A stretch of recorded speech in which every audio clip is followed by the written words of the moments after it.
Votre attention s'il vous plaît. Cet élément est en ligne là. Contactez-nous pour savoir s'il est aussi disponible en la langue de votre préférence. Veuillez aussi noter qu'il est en audio uniquement, dépourvu de ce fait d'image originaire. Évangileéternel.com, le site de l'Évangile éternel. christequality.com. Les cieux sont à la portée de votre main, juste par un simple clic de la souris. La rubrique Pasteur et thème vous convie de suivre en ce moment Le bien-nommé de Jésus-Christ et des saints. L'apôtre Cassie Josué, ministre de l'Évangile éternel. Redoutable défenseur de la saine doctrine. Auteur de plusieurs enseignements. A confié l'Évangile à plusieurs. Une vraie référence généalogique pour beaucoup. Grand missionnaire de l'Évangile éternel partout dans le monde, il est nommé même là où il n'a pas mis pied. Plus de 30 longues années dans le ministère. Suivez-le tous les jours sur évangileéternel.com, le site de l'Évangile éternel. Là, vous y trouverez tous les enseignements disponibles en texte, en audio et en vidéo, classés et ordonnés. Pour donc retrouver l'ordre de ces enseignements, nous vous conseillons de suivre ces vidéos depuis sa page sur notre site plutôt que sur YouTube. Bonne édification au nom de notre commun Seigneur et Dieu Jésus-Christ. Amen. Verset 7.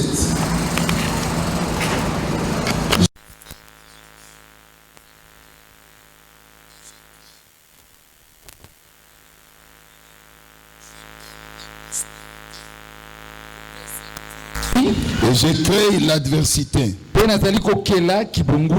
Moi, l'Éternel, je fais toutes ces choses. Romains chapitre 1.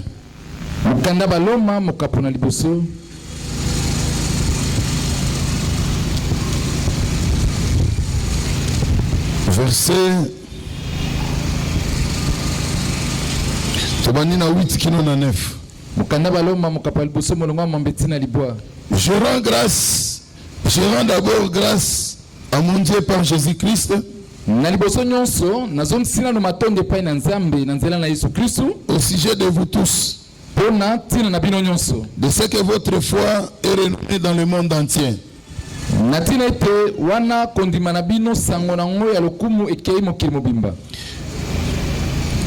Dieu que je sers à mon esprit, dans l'évangile de son fils, mes témoins que je fais sans cesse mention de vous.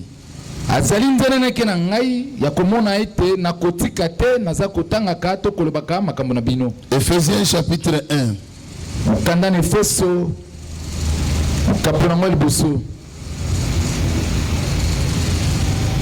Éphésiens chapitre 1.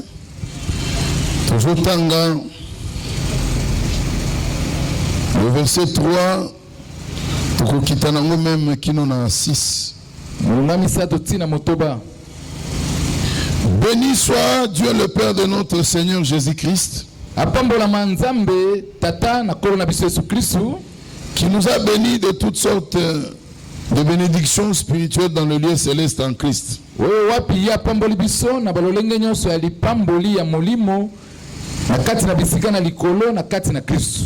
En lui, Dieu nous a élus avant la fondation du monde, pour que nous soyons saints et irrépréhensibles devant lui, nous ayant prédestinés dans son amour à être ses enfants d'adoption par Jésus-Christ,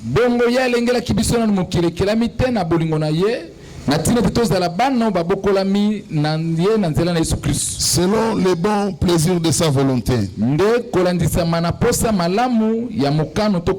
à la louange de la gloire de sa grâce qui nous a accordée en son bien-aimé.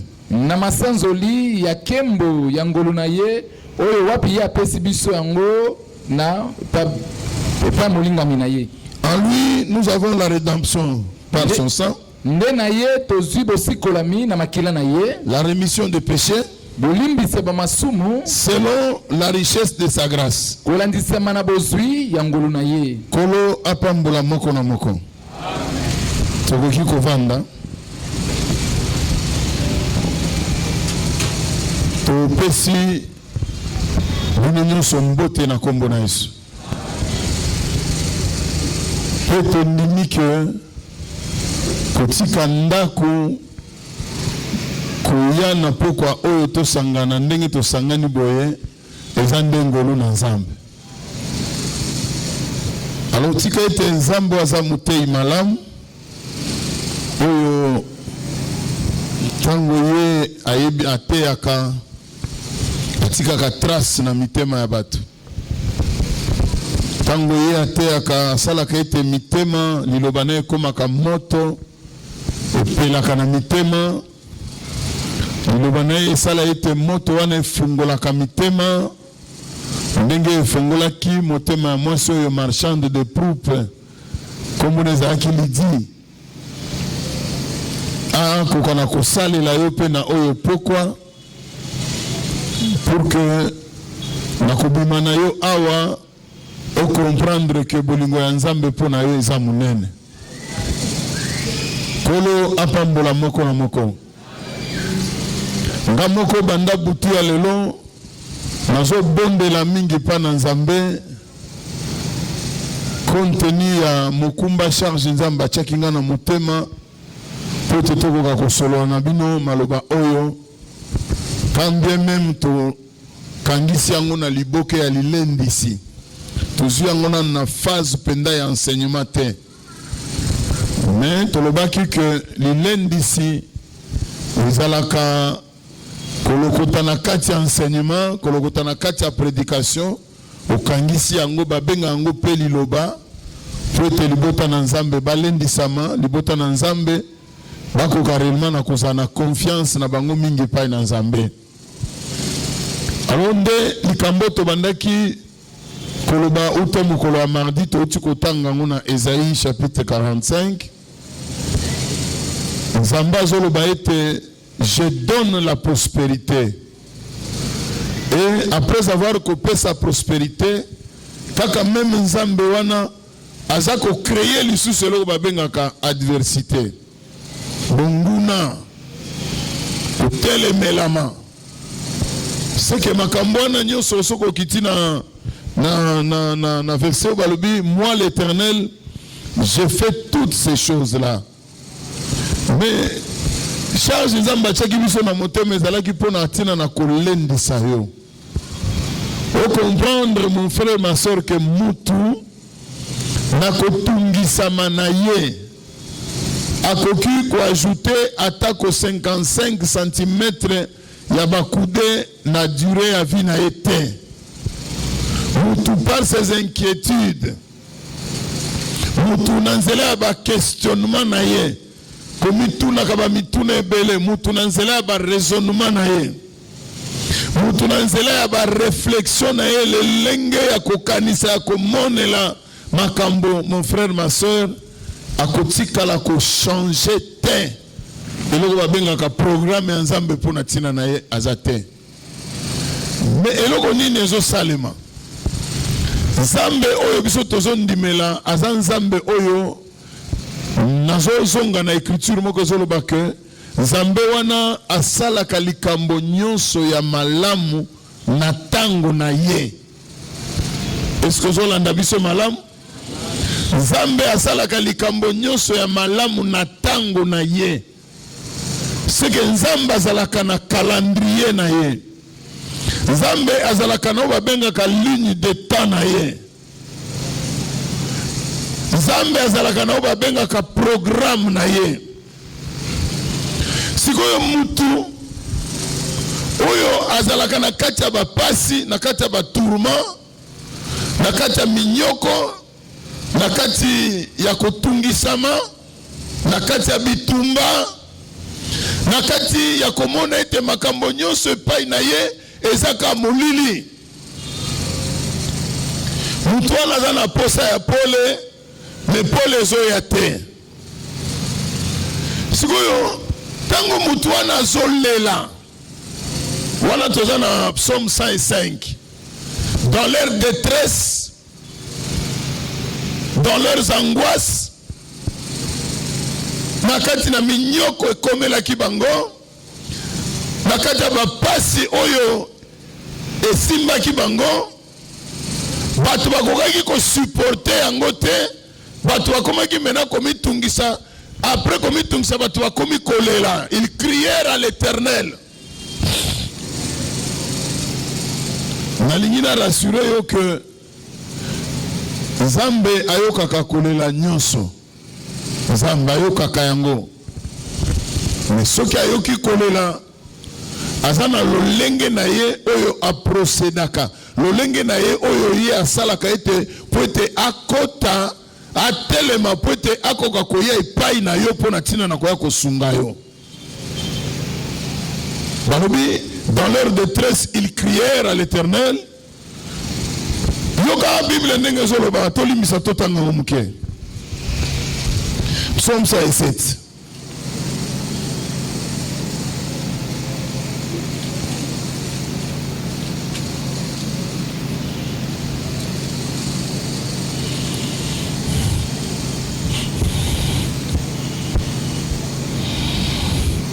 Verset 19.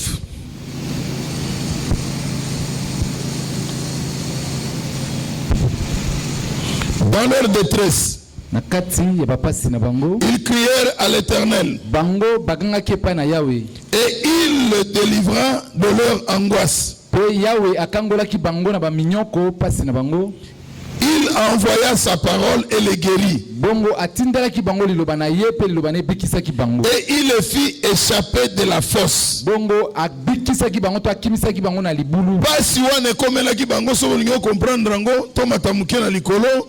Verset 18, tellement que bazalaki na kati ya pasi na minyoko, babi leur âme avait en horreur toute nourriture. Et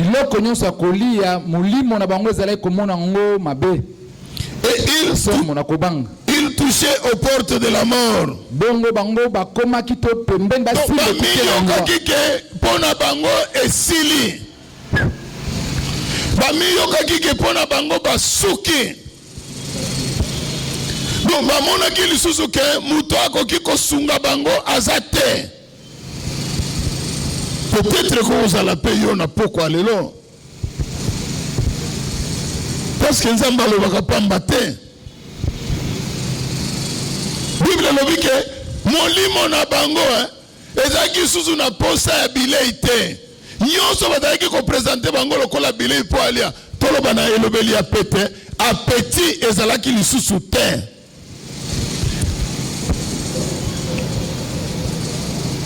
Obi église et kamba makana bandimité. Église et kamba makana ministère.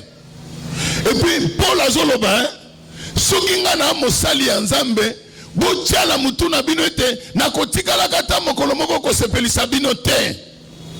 Parce que soki ministre abandi ko sala makambo po sepelisa peuple automatiquement za su mosali ya Nzambe te. Mais ce que mosali ya Nzambe ya kosala weza la volonté ya Nzambe quoique pas peuple za bololo mais bien aimé peuple aza appelé ya ko se soumettre pe ko obéir yango. Obika le même Paul anazo komela Timothée lobinini. Alobi Timothée mwana nanga bolingo yeba ete na tango ya suka. Vers le temps de la fin tango ya suka. Alors bien, bato bakozala na mokusa ya kolinga koyoka makambo esepelisaka bango. Mais bakoboya, bakodetourner litoi na bango pona koyoka oyo ezali maloba na Nzambe. Mon frère, ma soeur, liloba na Nzambe na expliquer yango d'une manière terre à terre. Omoni na bandako esika ba parents ba ali bazana bana. Moi ba pharmacie de ya mwanda ko ezangaka moi ba milangi ba kisi. Sala ka expérience on komona. So kozana bana na ndako na kisi ya bololo na suka les ali tinda mwana ke nous ba kisi. So ko yebi kisi ya bololo ko tikala ko simba ngote. So ko tindi ke nous ba kisi yako ke nous aka ba kisi eza ya sukali po eza omela yo azo sukali me ya bololo akobeta ngo kara me tango ozwa kisi ya bololo no melisa ye ekosenga eza lokola combat du siècle eza lokola guerre mondiale. Donc il faut tata na maman ba simba makolo batumsu ba simba makolo ba misu ba simba monoko po ete ba chakisi ba ningisa wa problème apparaît za kisi on sala nini malgré bololo nango il faut ekota. Donc mona à cause ya bololo aboya kisi wana me ayebite que moi remède moi kobika eza ekangami na bololo wana ndenge moko peli lo banzambe zali okukuzala yango moni ba église na biso ba santo ba okokomi bandimi mtu akomi misaba te. Oh non mikolo tozolia te tolinga makambo na likolo mais soko landi makambo likolo soko landi na butu alala kate a prisonnier esprit na ye eyenga kaka pamba basalaka balanda ke na butu balinga bakanga ye asalaka toujours na kati ya molili. Vous croyez que muto na sakutana na nzambe nana kutana na nzambe te. Nzambe comme eza lumière. Ce qui ozaki na kati ya ténèbres et que okuta ina nzambe, la première des choses que la lumière fait, la lumière doit chasser les ténèbres dans ton esprit à toi. Parce que nzambe pona ko servir ye. Tokota nano sangana tena mobulu te. Avant obanda ko servir nzambe, c'est-à-dire olongwanda ko oya culte. D'abord le culte commence dans ton esprit. Il faut que ton esprit soit branché à Dieu. Il faut que ton esprit nous est déjà et si écoutana na nzambe et si eyebani na nzambe et si eyokana na nzambe po ba ndasiko kotambola na nzambe. Dans totangi na Romains chapitre 9 Paul azokomela ba Romains lobi nzambe oyo ngai le Dieu que je sers dans mon esprit. Abi na kati ya molimo nanga landa esprit tala esprit wana. Ezaya E majuscule, E minuscule, parce qu'il y a une différence entre esprit, il y a E majuscule, là il y a E minuscule. Oh, il y a majuscule, il y a le Saint-Esprit qui est Dieu. Oh, il y a minuscule, il y a des moutous. Est-ce que tu es au can? Est-ce que vous êtes présent? Betelana, excuse-moi beaucoup, Makas.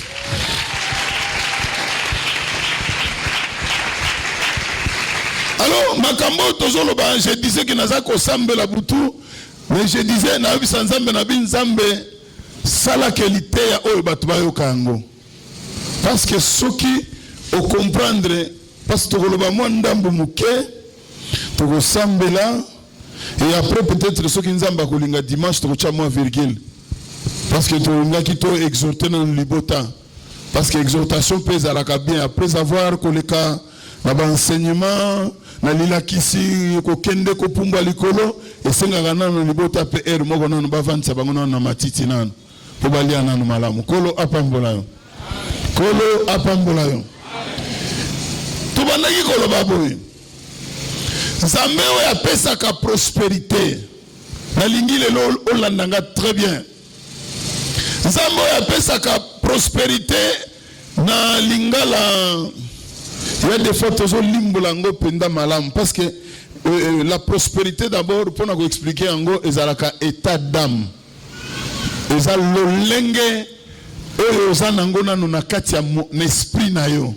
Soki na kati esprit na yo za mobola, osa l'effort, olala, olamuka, olota na bandoto okozalaka na continuité na kati ya état d'âme na ndengo za mobola. Est-ce que toujours on a très bien? Yango moni tozo senga na elobeli mususu tozo teya na oba obenga changement ya mentalité. Tozana bato ebele oba solo bake babima Égypte. Or tant que muto bima na Égypte sur le plan et enseignement, c'est ça la sanctification. C'est-à-dire sortir de muto se séparer na oeza Égypte na langage mususu bazobenga ngo ba égyptiens, ce sont des peuples barbares. Baza libota oyo eza nzambe te, baza libota oyo baza na mobeko ya nzambe te. Mais nzambe tango azopona yo na kati na Égypte, nzambe azosala nini? Azosala ete asembole ye loboko po ete abimisa yo libanda ya Égypte. Bien aimé, quand bien même toza na kati ya mokili, mais toza bato ya mokili te. Est-ce que vous l'entendez très bien? Biso toza déjà na mokili, mais toza ba oyo topikaka déjà na royaume mususu. Parce que soko bimi na kati ya mokili, il faut yeba que il y a un autre royaume. Oto benga royaume ya Christ. Oyo yo déjà esengelo banda ko bika tout en étant sur la terre. C'est-à-dire raisonnement na yo, elobeli na yo, elateli na yo, façon na yo ya ko se comporter, pe ya ko bika bana batu, e ko talisa ete soko batali yo boye. Babite, oya za mokili te mais oya za bokonza likolo. Toujours qu'on a très bien. Alors, kobima wana biso to kobima susu na ndenge ya nzoto te. Sorti na biso ezo salema sur le plan spirituel. Il faut que esprit na yo il faut ebima. Yango to bandai ko expliquer lobi que Israël ilisumu na monene ezanini. Moïse tango akei na évangile pe ayebisa bango ete babima na kati na Egypte. Bandimi évangile à Moïse basepeli nango. Mais tango peuple abimi okomona eloko ekamwisaki Nzambe. Tango peuple abimi nde nzoto. Mais molimo na bango esali nini? Hein? Lautu na bino etikali wapi? Siko na désert waza kosela bango eza nani? Nzambe aza kosela bango. Ozo croire te. Je n'ai expliqué que les mêmes Nzamba qui na Moïse, c'est le même Dieu aussi qui les attendait dans Nino, dans le désert.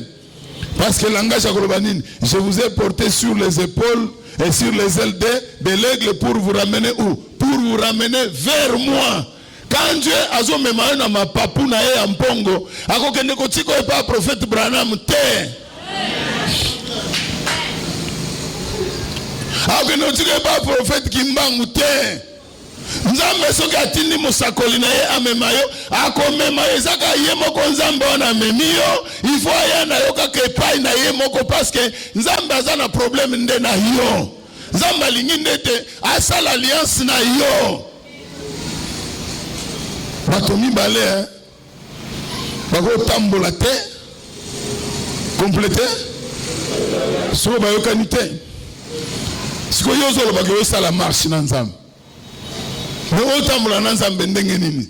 Est-ce que Nzambe wana possible yokani? Siko Israël abimi na Egypte baomona ye ndenge baoloba na Swahili na bifulushi na bifunda na mapeka na loyemba koyemba ete tobimi fini l'Egypte. Mais Nzambe oyo aza na kati kozela bango dans le désert. Nzambe na kati na surprise azokamwa parce que ce peuple wana baye kaka nzoto ya pamba mais mitema na bango ezalaki beaucoup plus attaché na Pharaon na kati na Egypte.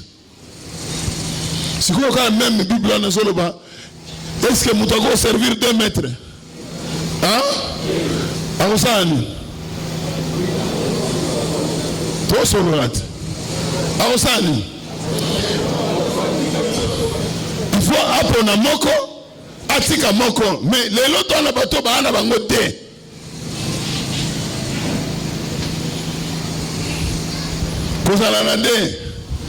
C'est cette nature où Elia Koutaki Israël à la croisée des chemins, la montagne à Carmel. Mais pourquoi vous êtes en train de clochardiser? Ou c'est l'Éternel qui est Dieu, ou c'est Baal qui est Dieu.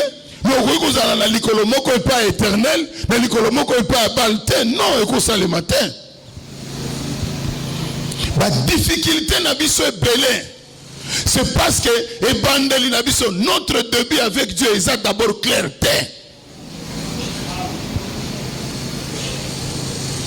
Ebandeli na biso na Nzambe ya clarté.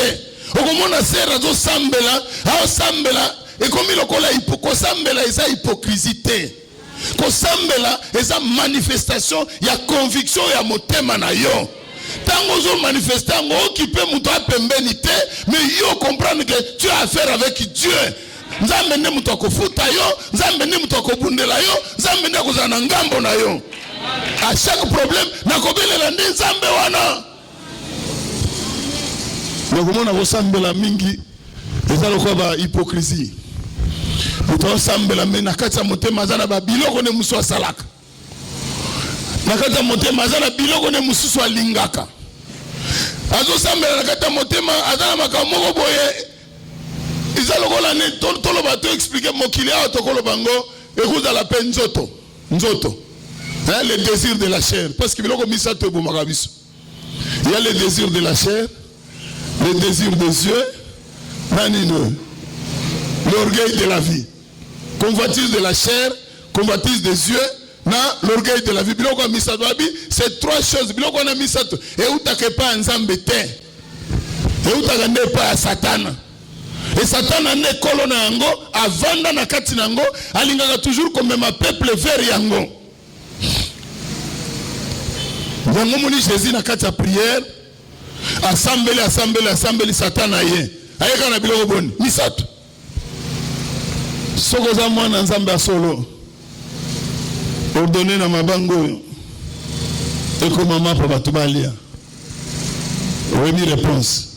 Soko za mwana nzambe solo. Nini susu fukamela ngai omoni gloire nyonso quand on appelle gloire joie gloire ya bale joie gloire ya politique joie gloire ya musique joie gloire nyonso gloire oyo ase wana abi omoni gloire wana nyonso wana ngande nazalaka maître nango soko kaka wa adorenga na pesio. Ah, tu comprendre que bato to betela ka maboko na bazoko ba gloire na c'est quelque part ba adora ka mutu wana na kolis na koyeba na teme biso to yeba kate biso ne to ba fanatiki na bango to betela wa maboko kolo apambula parce que tango a présenter gloire quelque part eza orgueil ya vie mutu alingi ya salanine amonana bakumisa ye batanga pe kombo na ye bamona paye pe na kati ya bato yende azali mon frère ma sœur biloko na nyonso tout et sa vanité et poursuite divin. Yango moni Jésus azolo baboy. Soki moto nani alingi alandanga. Il faut d'abord nano à renoncer à miboya yemoko les renoncements les assemblées de ces bato lingi matéya kaka kolo il faut battre biso pena non les renoncements okomona ke na renoncement et belé baza na mitu et vimba na ba révélation mais sur du point de vue na nzoto na bango boy ils ne se sont pas encore renoncés et là babiloko to mona ngo biloko ya pamba babilo moka mike ya pamba mais ces choses là ils ont bloqué biso moyen to bika spiritualité moyen to bika gloire moyen to bika splendeur ya bana na nzambe ezate parce que quelque part Satan aza ko retenir biso na ba ficelle na ye aza ko benda biso moyen penda to bikela loba na nzambe ezate nzamba ko sakate c'est ce qu'on appelle le renoncement. Comme boya quelque part il faut na mtu akoma ami boya pona bokonzi na likolo aboya pe mokili pona bokonzi na likolo aboya pe même libota na ye pona bokonzi na likolo tozana ta ukota na makambo na te kolo apambola moko na moko okanyelinga kanda so na bikolo apambola bino bozo ndima sute bozako zela nini na escalier na chawana matala kende likolo na buki yango na mukana se amen pour matalikolo mais il faut se préparer bien à cette et Paul azoloba je crois c'est Pierre alobi makambo yo nakozanga ko répéter yango te pona bino je ne cesserai de vous le répéter car pour vous cela est salutaire pour ça Paul alobi kona bino. Alors tout ça pour expliquer mes frères que comme en Égypte il y a peut-être un slogan mais un slogan c'est toute une vie il faut sentir il faut piquer yango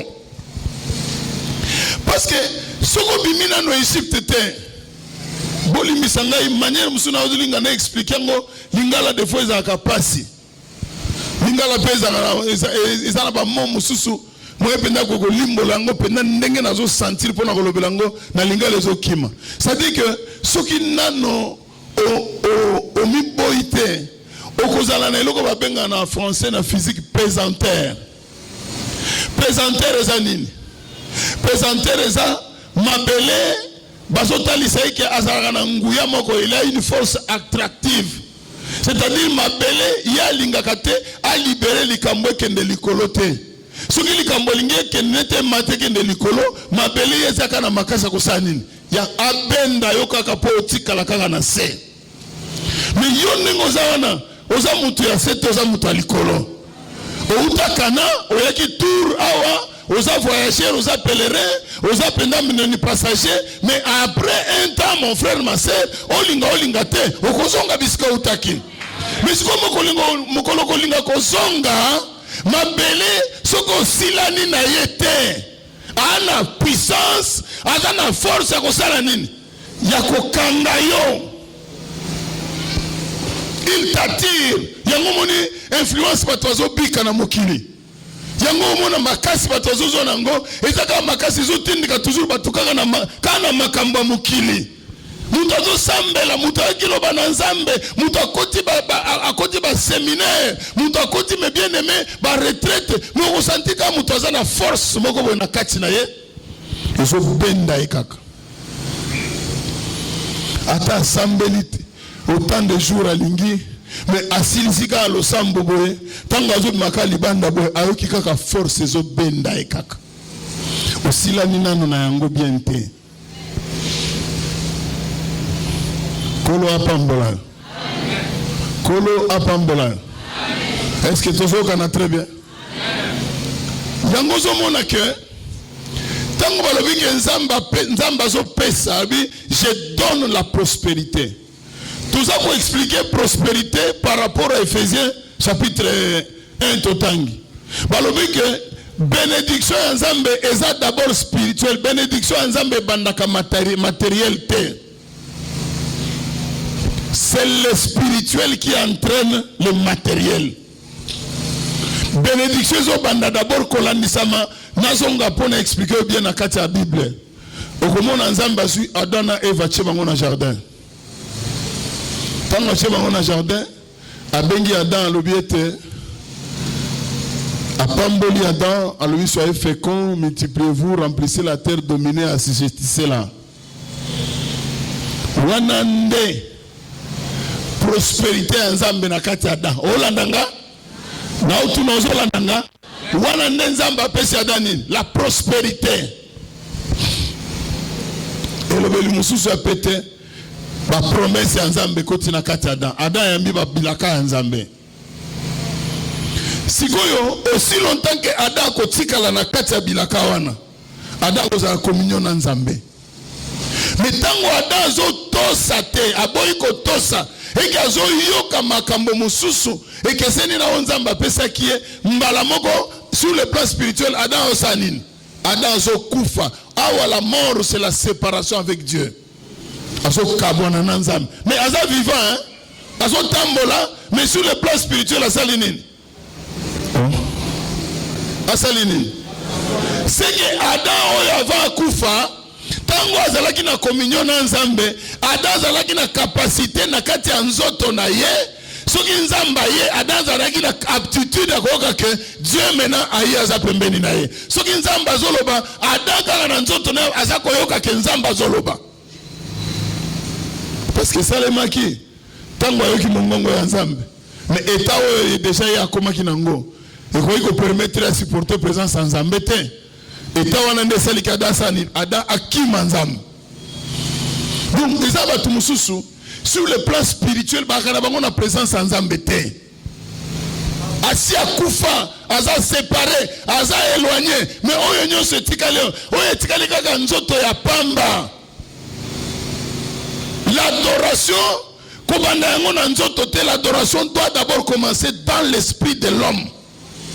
Il faut que ça la rencontre dans Nzambe. On est sur le plan spirituel. On a kaya bana Israël, na nzoto babimaki, mais na molimo babimite. Parce que quand na biso ezali, okomona mutu musu na nzoto apparemment lokola abimi, mais na molimo asai nini? Abimite. Parce que reflet ya makambo ko banda kopika na molimo na yende kotali sai testo obima to obimate. Toi batu mususu na buto alalaka te. Soka ka tie muto alinga kanga misu boye faut crier. Amona ni to ba chubembeli. Toi na batu mususu soka lali na butu. Amona lokola neti ba lion ba nyao ba olanda ye. Toi na batu mususu soka lali omona neti ba soda ba olanda ye. Toi na batu mususu soka lali na butu akosere tuveke azo bundana na kati ya forêt monene moya bimezate. Toi na batu mususu omona akangami na kasho ana prison bakangi esinga na lokolo. Toi na bango ebele. Mais nalingi na bisa yo, si tel est le cas pour toi, sache que malgré ozana singa bipai bakangi pa kolo wana mais yebete le maître azana besoin na yo. Kolo apambola yango moni ba benga na français ebele basa oisif. Oisif ezanini. Quand quelqu'un est oisif, c'est quelqu'un qui eza moto yo mais bien aimé qui n'a pas de position azala lokola mitelengano. Azalaka tanto bokoyoka ye azaki lobi na matete tanto bokoye alongo kovanda matete akomena kingasani lobi alongo kingasani akomena kitambo. C'est quelqu'un qui spirituellement a na position terre. Or la position un enfant de Dieu face à Nango, c'est une position par rapport à la foi. Oya nango na alliance ça le pas dans Nzambe mutu faut dans la mesure ce qui Nzamba il faut amona kayo. Ce qui Nzamba il faut amona kayo. Parce qu'il y a des fois Nzamba ka ko visiter biso. Mais boyebi ke Nzamba ko visiter mokolo moko Adam, est-ce ka kutaka Adam? Na tuni bina kutaka Adam. Adam zakabi. Akima pourquoi akima na sima banzete?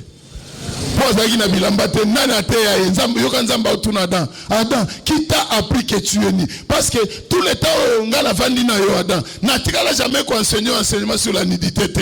Mais yo enseignement sur la nudité ozu yango et pas yanani. Tala buso bandenge bandi. Adam boni abe la femme que tu as mise à mon côté. Ezande bongo moi si bon moi si yo nana Nzambe ngakuta batuka tukambadi. Nyoka. Nzamba konsoki Nzamba atali soka continuer ka histoire. Et comment mubulu. Est-ce que vous l'entendez? Ndo muni ba doctrine ya kufundana ya komona na mabe nzoka ndemo frère bien-aimé. Tango Nzamba zozwa mwasa zoche pembeni ya mobali. Ezaki peut ba tomber na situation na te. Bo comprendre nga na sponga na sali. Quoi que dans l'autre aspect tu dis que mon créateur makamunyo so Nzambe. Est-ce que vous comprenez nga très bien? Mais na spona ali ezali pona tina na bolam alobi Nzamba zo bana mobali alobi je vais te donner une aide semblable. Si vous n'êtes pas moi ça jouer rôle à cause de la aide semblable, moi c'est comme une aide semblable te. Moi c'est comme une ronce, c'est comme une épine.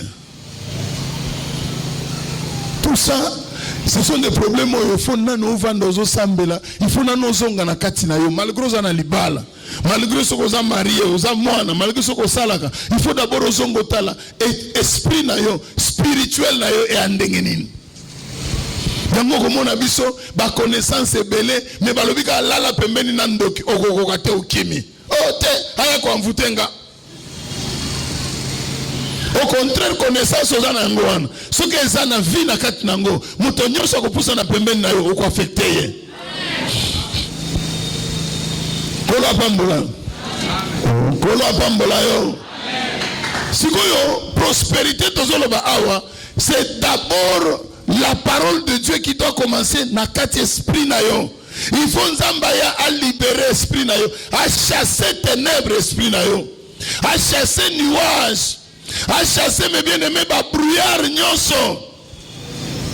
Il faut Nzamba ya mon frère ma sœur a libérer yo spirituellement. Nango muni Nzamba tobele aso sambela balo samba ngope ezo koma na ngope pa Nzambe te azo sambela na bakokoso na ba mikakatano ebele yezo ebisi ba ekola lobi nazana besoin ya mwana na mpate moko na mwana ano moko bo anes moko boy nso bo pusani bo komi na mboka moko za liboso okuta mwana punda moko boye oyo nano moto amatela likolo na yango te bokokuta ye asali nini akangami na singa apparemment ntango bookoma bomona kaka mwana punda na akangami na singa c'est comme si kolo nango aza te kolo nango akobima ntango nini kolo nango akobima ntango bobandi démarche ya kofongola ye ozolanda nga makambo nazo biso kolo nango akomona na soko bandi démarche ya kosala nini soko bolingi banda kofongola kolibere mwana punda wana nde kolo nango akobima kotuna ete bokei na ye wapi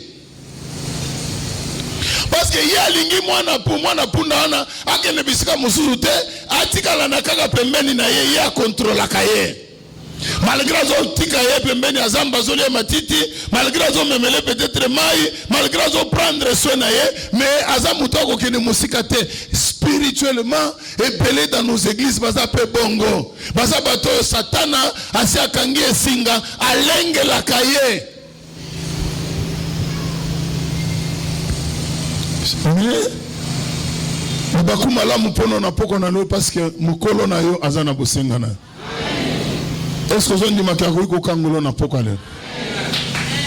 c'est ça le problème mes frères bien-aimés Nzambe tango azo pesa prospérité yeba ete ndamba azo ko créer adversité c'est-à-dire Nzambe ako telemisa yo ba makambo moko boye ako telemisa yo ba mubulu moko boye oyo nakotala na miso abo mato boye oko tembelo biten oyo Nzambe te mtu apesa kinga nzoka ezaka Nzambe akela likolo na sona mtu apesa kio kolo apambula moko na moko nalingi tokata to continuer dimanche mais nalingi to sambela parce que mon frère ma sœur au comprendre pour na tina bolamu na yo ebi toza kolenga mingi na bandako na biso ebi kozala mwana Nzambe c'est tout un pouvoir mwana Nzambe ya solo nazolo babino mwana Nzambe ya solo né de nouveau soka beti mabolongo na se ana bosenga ya lipa asengi Nzambe lipa Nzambe akopesa lipa ondimite kokanisa teke vie ya mutu evandaka kaka na kata ba souffrance na ba maladie te Dieu permet certaines choses un temps Nzambe permettant ngo na moi temps moko boye tout ça lukaka nini ata la disposition parce que Nzambe alingaka o servir ega na temps moko te alingi o servir na deux temps eza temps ya kozuwa na temps ya kozanga ata la disposition motema na yo est-ce que ko continue ko tosa ye to te Nzambe pe alingaka te o servir ega na temps ya o babengaka ya bisengo ya kimia te akotala pe kimia modele ezokende pa moto oyo ezokopesa pe azokoma bolembu goigoi il faut nano tokata nano kimia wana totelemisile sikoyo bato moko nano baya nano kovisite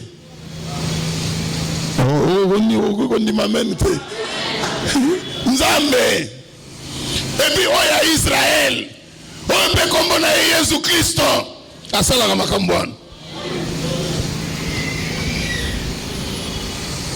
alors tolingai koyebisa ke kozalaka kopanike te na sango ya bandoki kopanikaka te oyo moto wana aza magicien oyo lupango okoti wana eza mama moko boye abebisa bana na abebisa olobi bebie abebisa bana na ye yanga te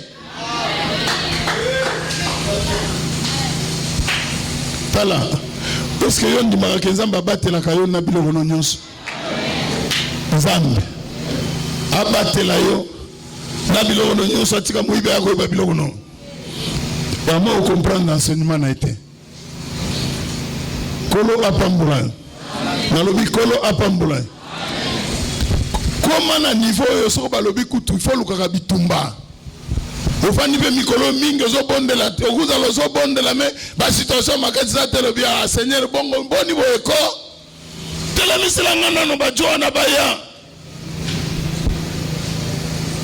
omona pe Nzambe akotelemisa bajoa na baye obandisiko bitumba na bango mena ina ebiso ke yo te mutoko bunda Oui, pourquoi yo tem tokobunda? Parce que na chaque fois osambelaka na suka na ngolo baka au nom de Jésus. Et l'ingolo bateke yo tem tokobunda, Jésus mtokobunda. Ce que zalaki yo mtokobunda ndelo baka ete au nom de moi ngai kingandi na abunda. Ce que ça yo, mais le les a yo te Jésus mtokobunda ne sikana. Ça les confiance. Azanzamba batelaka. Azanzamba pambolaka. Azanzambe yo soki achie malobane na kati na yo miso ya nzambe kozala na kolo abomo ina yo nzamba kotambwisa yo nzamba kobatela yo nzamba kozala na yo po ye azoluka alanda ete nyonso aloba na kati na yo il faut elata nzoto. Ebi lokola nzamba chaka malobane na kati ya Joseph. Tango bandeko Joseph basali bainiye babwakie na libulu babimisie batekie vino kanti miso nzambe zaki likolo Joseph te hein miso nzambe zaki likolo Joseph nzambe butu nyonso mais jitso tolobi Joseph totala mutu lokola Joseph akoyi pe komilo balobi est-ce que bindanga na nzambe bien aimé auti ko bika kuna pa bandeko na ye bateki ye kuna avandi kutu akomi muumba osala na ndako ya Potifar oli avanda ta kutu na toloba elingo bagenda kwa Potifar ekoma lokola ndako ya mibale la bango a se retrouver quand même aliaka asa moi bien omona kanzamba lobite petit finalité nos alliés awate petit finalité nos alliés il faut longa ndako ya Potifar il faut que nous na prison beba prison nyonso te okeleka na prison oyo ya Pharaon kuna nde na otindika yo parce que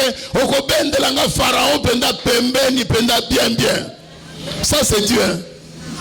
Mais yena nzoto bakuza la zo milela po ni makambo bozo komela ngai est-ce que vraiment nzamba yebi ngai ba frère botiki ngai na mon église nguye ezate il faut na kene na église kuna soko balobi fire wana de makambo okomona pe obimi okena ba fire wana za balukuta la balukuta. L'évangile éternel to bele la kamoto te. L'évangile éternel to bele la kamakila likola batol likola bampul likola balutu likola, mais ça c'est l'ignorance qui tue. Kolo apambola yo. Problème ensemble c'est là qui était. Plus mikakatanozo soit Joseph, plus pe Joseph asa komata na nkembo. Plus mikakatanozo soit Joseph, plus mikakatanozo tindika ye na nkembo. Mais na nzoto boya koko supportango te. Bobo to solaki na bandeko na tongo. Na bien tango kaka ba serviteur mibale ya Pharaon basoki bandoto butu moko. Alimboli nyonso mibale moko akokufa moko akobika. Sikoyo oyo akobika wana tango azokabwana na ye. Joseph akabwana lobi tata confiance. Soko kaka okomi bako réhabiliter yo. Soki kaka bazongi sio kaka kanisa nga na koto na souffrir nanga moko awa na mpaya bapara nanga batikala musika. Wana nde mutu.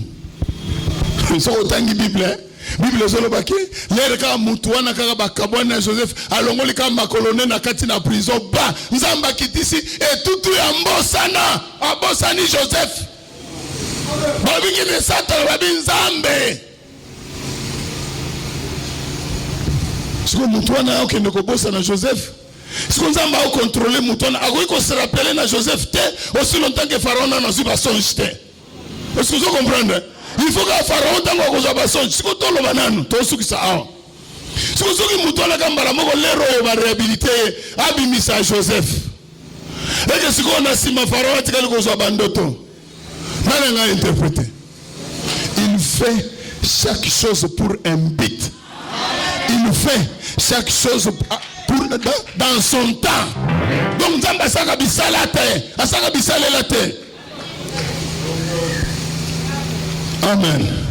Moi pas soza nango le za pas cité tikanga na bisayo na minimiser ngo parce que so on a vu moi pas soza nango to chango na balance to zina nkembo ozo zela yo nkembo za tellement kilo eko buka ka moi balance no wana nkembo est tellement monene nkembo za inestimable za na pité eza même pas na dollar, eza même pas na euro, eza même pas na CFA, eza même pas na franc congolais. Valeur nango c'est le sang d'un homme. Christ Jésus akufaki. Eza mbapa mbola yo. Mon frère, ma soeur, comprendre que quand Dieu donne l'adversité, c'est que bitumba yo za nango na vie na yo. Eza po obotami na famille ya bato ya mbongo te.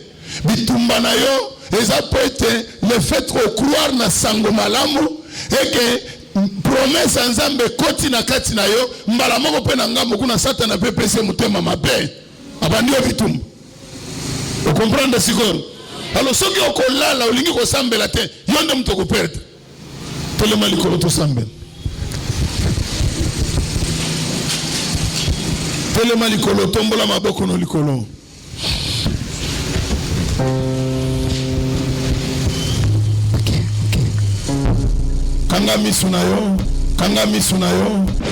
Merci d'avoir suivi ce message et que Jésus-Christ vous bénisse. Si vous avez une question à l'intention de l'homme de Dieu, si vous voulez que l'homme de Dieu prie pour vous, si vous voulez vous confier à l'homme de Dieu, ou si vous voulez tout simplement bénir l'homme de Dieu, contactez-le directement si ses coordonnées sont disponibles depuis sa page. Sinon, contactez-nous et nous lui transmettrons vos préoccupations. N'oubliez pas de faire un tour à notre page évangélisation pour voir en quoi vous pouvez vous rendre utile à Christ par cette œuvre. Que Dieu vous bénisse tous. Amen. ChristKelity.com. Les cieux en un clic de la souris. Évangile-éternel.com, le site de l'évangile éternel. Christ et Quality Fondation, équilibrer la manne ramassée dans le désert de sorte que chacun ait un le maire.